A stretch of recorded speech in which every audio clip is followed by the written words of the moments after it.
barium nitrate, calcium nitrate, magnesium nitrate, and strontium nitrate. Where the hell are those things? 25 drops strontium nitrate, calcium nitrate, magnesium nitrate, and this is barium nitrate. So in this first experiment, we're going to take all 4 of these and we're going to add sulfuric acid to them. So let's go with barium and see what happens.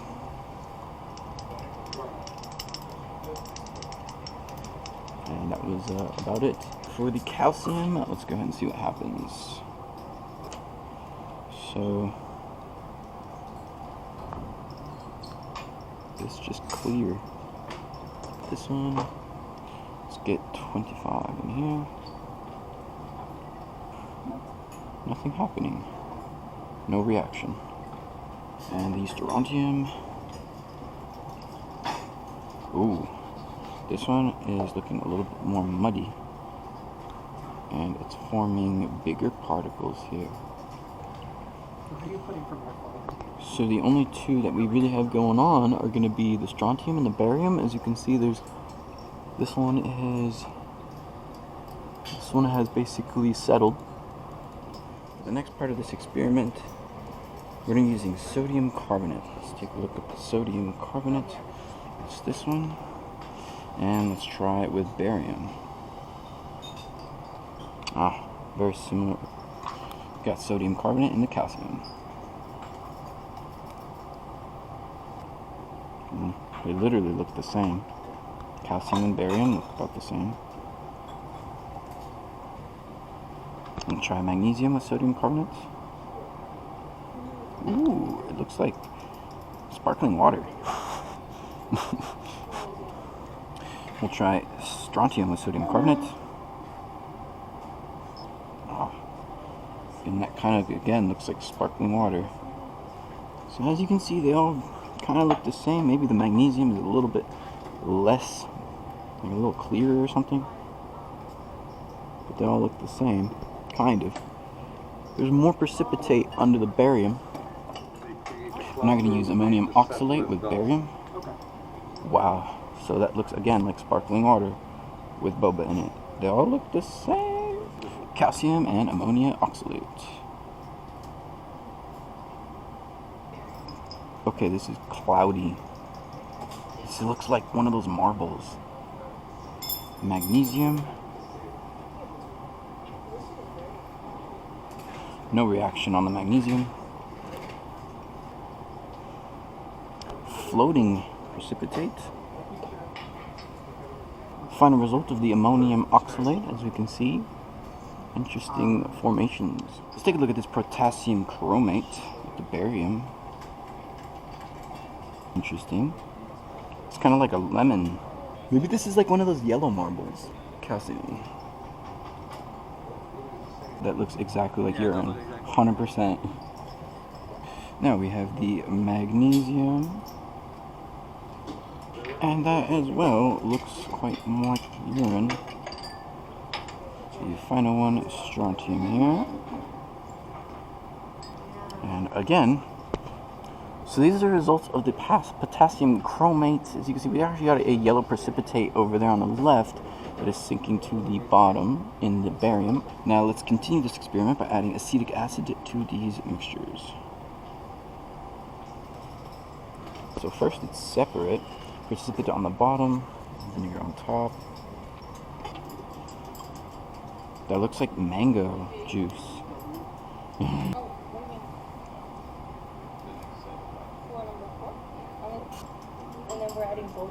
It looks kind of more like very cheap red wine.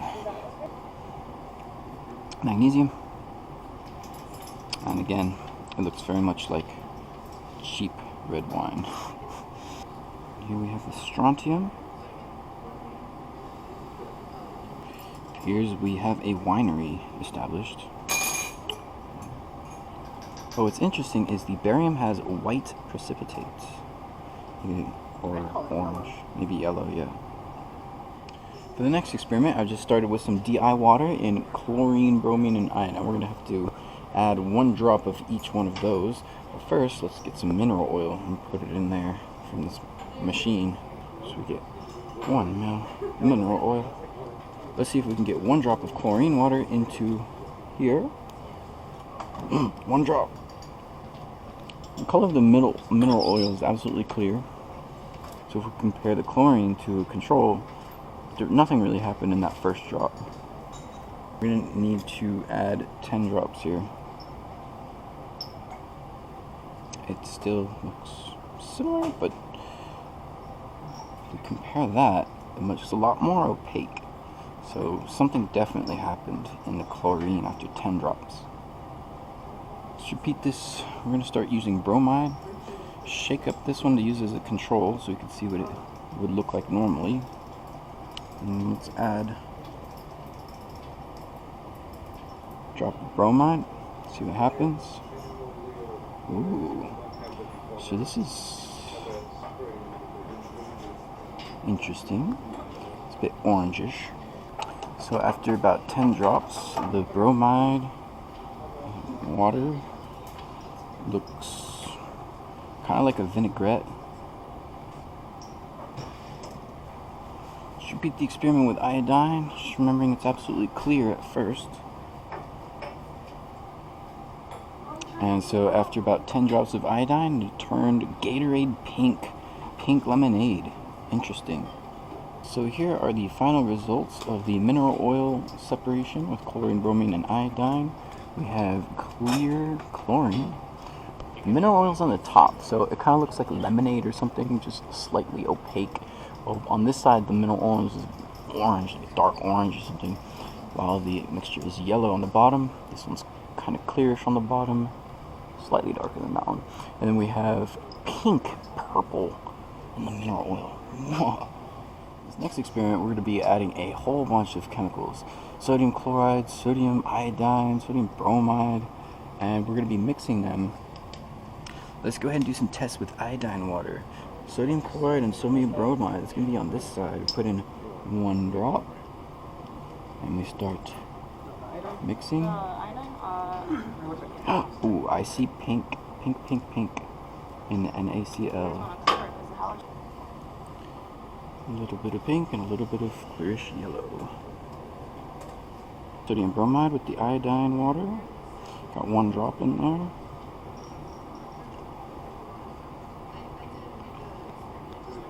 Seeing slight pink. And so after 10 drops of this iodine, we get a pink and that clear yellow solution on the bottom.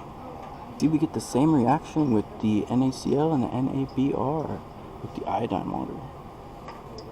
This is now going to be bromine water into the sodium chloride. About 1 drop. Shaking. Ooh, yeah, we got a little bit of light yellow. After about 10 drops of bromide water, we get this orange situation on top. These are the results after 10 drops of the bromine water.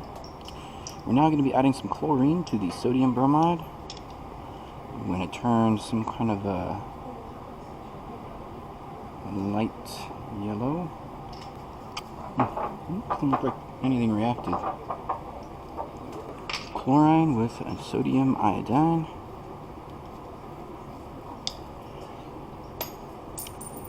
Looks like there's no reaction. Here are the final results for the chlorine water with these 2 compounds. No reactions, essentially. Or is it a reaction? Because remember how chlorine was clear? Yes, maybe there was a reaction with chlorine here. Okay, so in this one we're going to be mixing these 3 compounds with silver nitrate. I'm just going to put a few drops into each one. Oh my gosh, that one just becomes like milky. Interesting. Same thing with that one, but a little bit less bright. And that one becomes pretty much a little bit less. We basically got Dumb and Dumber. Yeah, they're all kind of slightly brighter than each other. Maybe these 2 are almost the same. Alright, let's go ahead and see. These are. NaCl, NaI, NaBr. Chlorine is clear, bromine is opaque, iodine is almost lemonade. So let's see if we can pour off the supernatant liquid that's in here. As you can see, there's a little bit of a precipitate at the bottom, as far as I can tell. Maybe. Try the NaI. Okay. There's just a little bit left in that. A little tiny bit left. Okay, that looks reasonable. We poured out all the liquid. Add ammonium hydroxide. Let's add a whole bunch of this stuff. After adding the ammonium hydroxide, nothing really happens. We got a little bit of opaqueness in the iodine, sodium iodine. You go ahead and shake this up a little bit.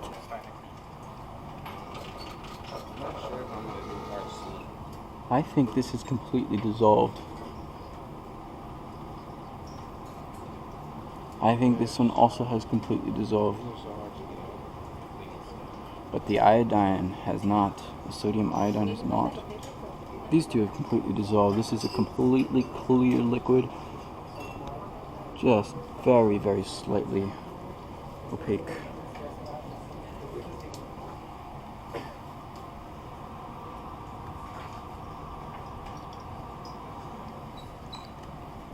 Let's try to dissolve this crazy iodine. Super strong acid.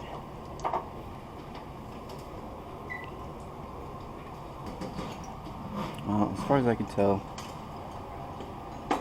this has now been dissolved, I guess. It's super clear. It's just like the other ones.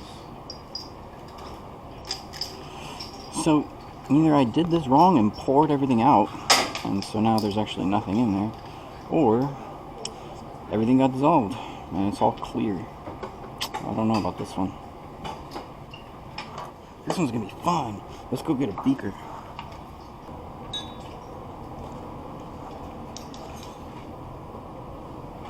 So let's see what happens when we drop sodium into water.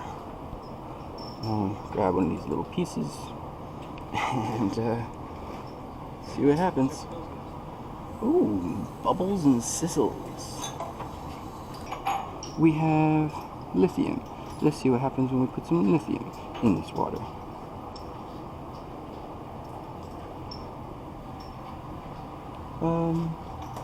Not. Oh, look at that. I think it's a little bit more vigorous. Look, it's like bouncing around actually. Let's try the potassium. Potassium. Okay, but be really careful here. That thing's gonna fucking blow up. Oh, fires and flames! Oh my god! Oh shit! Ah!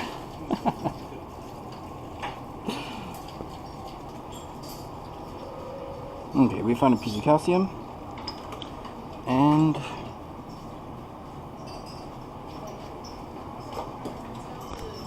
oh look, the calcium is like kind of dissolving. It's bubbling. It's like a seltzer or something. And final metal, some magnesium. Let's go ahead and have fun with this one.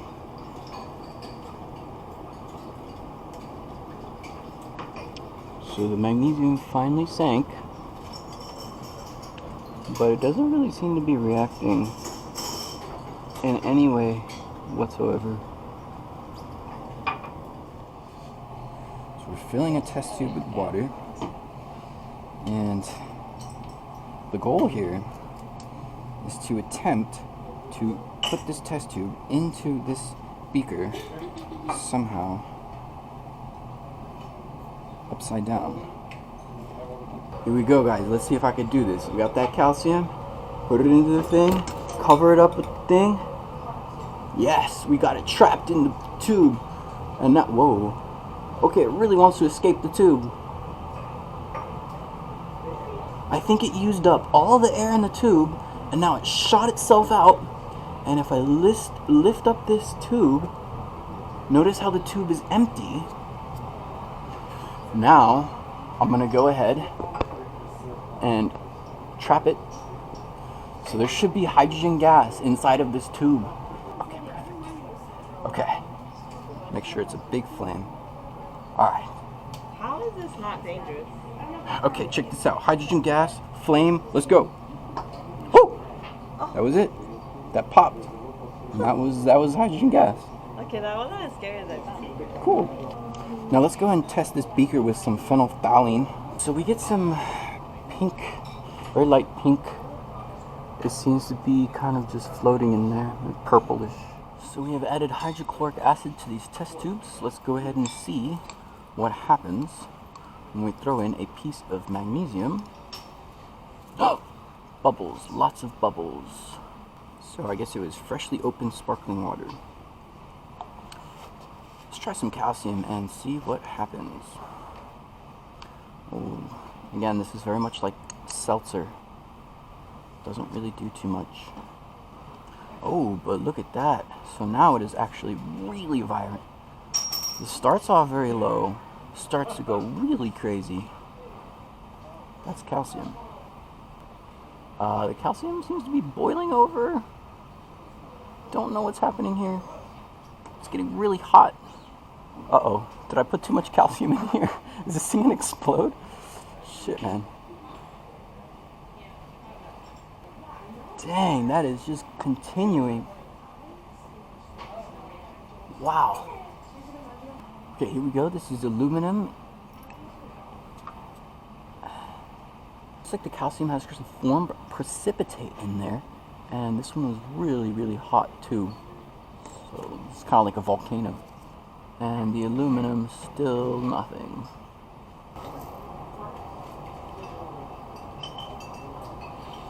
After vortexing the aluminum, that's just kind of cool. I mean, I guess this is the identification of aluminum, and it basically just becomes a very, very weak seltzer.